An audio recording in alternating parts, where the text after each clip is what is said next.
السلام عليكم ورحمة الله وبركاته. كلنتي وعن أو ناقصن صاحبيال aad ku soo dhawaataan muuqaal kale oo cusub.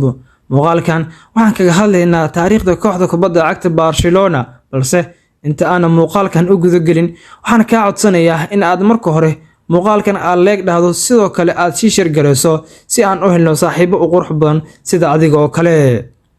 Kooxda kubadda cagta Barcelona waxaa la aasaasay 1899 hadda waxay ku dheeshaa garoonka Camp Nou. Fanaadeedu waa bulug iyo guduud. Barcelona waxa ay leedahay naanayso badan waxaana kamid ah Blaugrana. Barcelona waa kooxda abid aan u laabin heerka hoose ee La Liga.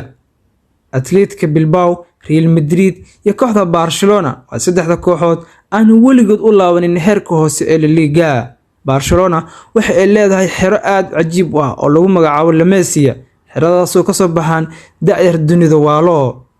Barcelona sixidii uu yaabka badnaa ee sameysay waxaa kamid ahaa Cruyff, Maradona iyo Ronaldo weyne.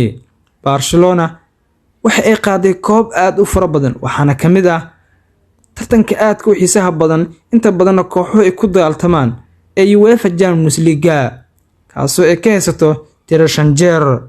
Tartankan finaalkiisa waxay tiigsatay tiro 8 jeer, balse taas la micno ma ahan in kulli ay qaaday oo 5 jeer ay ka haysataa halka 3 kamidana laga qaaday. Barcelona ciyaartooyda soo maray aad ay u xiiso badan yihiin waxaana kamid ah Ronaldinho, Romario, Ibrahimovic iyo ciyaartooy kale. Barcelona mar walba waxay soo saartaa ciyaartooy indhaha dunida soo jiito. Barcelona xidiga ugu safashada badan waa Xavi kaasoo hadda macallin u ahaa. Xidiga ku soo xigo waa Lionel Messi. Barcelona xidiga ugu gool dhalinta badan waa Lionel Messi, kan ugu caawitaanka badan waa Lionel Messi, kan ugu koobka badan waa Lionel Messi, kan ugu hat-trick badan waa Lionel Messi, kan ugu lagaalada badan waa Lionel Messi. Messi marka aad ka hadlayso taariikhda kooxda Barcelona waxaa qasab ah in uu ka soo muuqdo. Messi Barcelona wax badan ayuu u soo qabtay.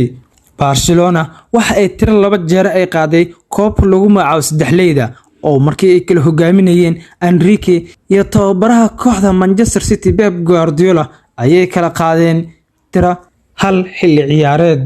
Barcelona inta badan waxa lagu yaqaanaa in kubadda ay dhisho tiki-takada ama baaska oo magaceeda Soomaalida u taqaanaya ah odayaasha kamal daariga.